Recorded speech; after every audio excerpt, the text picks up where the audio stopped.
boys and girls. Welcome to November's Farm-to-Table.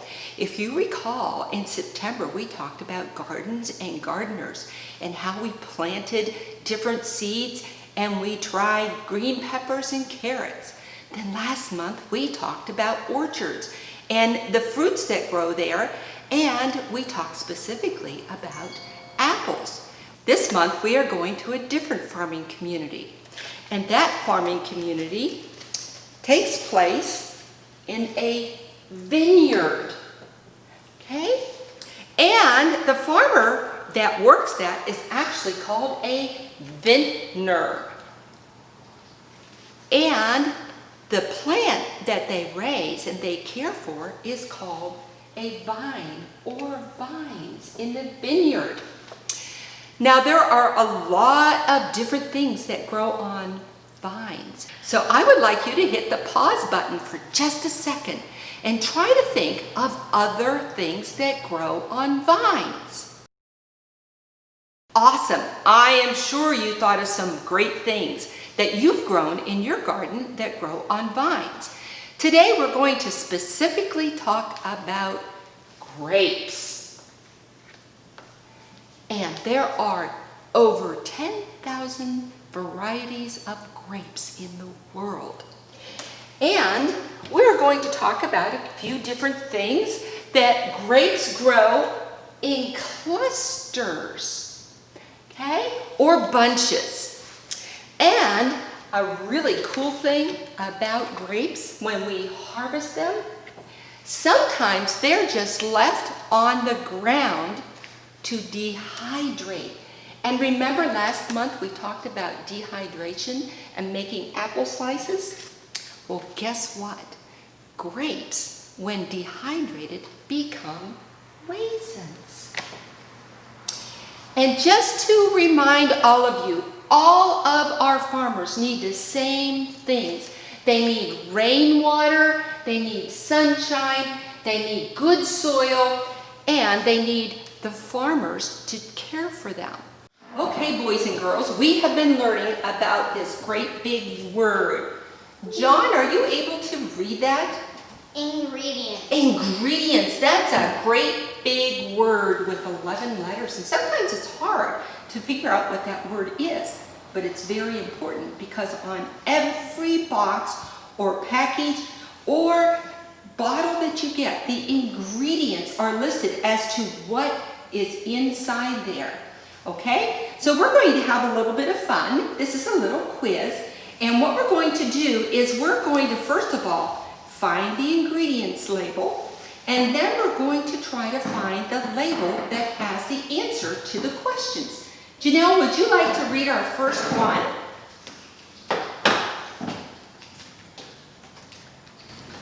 Find the word ingredients. Now find the food package that says it has fruit in it, but there are no fruits in the ingredients first.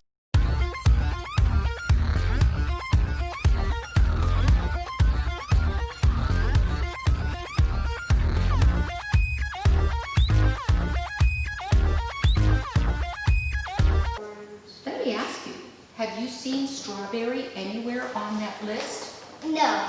No way! But they tell us there's strawberries in it. Well, But it's in the flavor. So there's no strawberries in there. So it's important to know what's inside. We're going to do one more, and this is a hard one. There's one of them that has more than 25 ingredients. Can you find it? I think maybe Janelle found the package that has more than 25 ingredients. Are there some on there that you can't even pronounce, Janelle? yeah. Yes. Yes. We're going to have some fun facts, and a true and false. So Miss Chloe is going to read a statement, and then Janelle and John are going to flash your card, whether they think it's true or false. And then Miss Chloe will flip it over and let us know who is right. Are you ready? Here we go. A group of grapes is called a bundle of grapes. True or false? True. It is actually false. If said a cluster or a bunch of grapes, you would have been correct. How about that? The next question.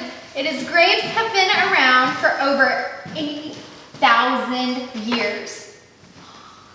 Perfect. That is true, actually, and false.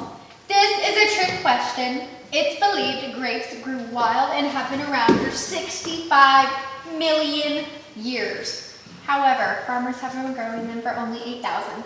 So the more grapes on a vine, the better. True or false?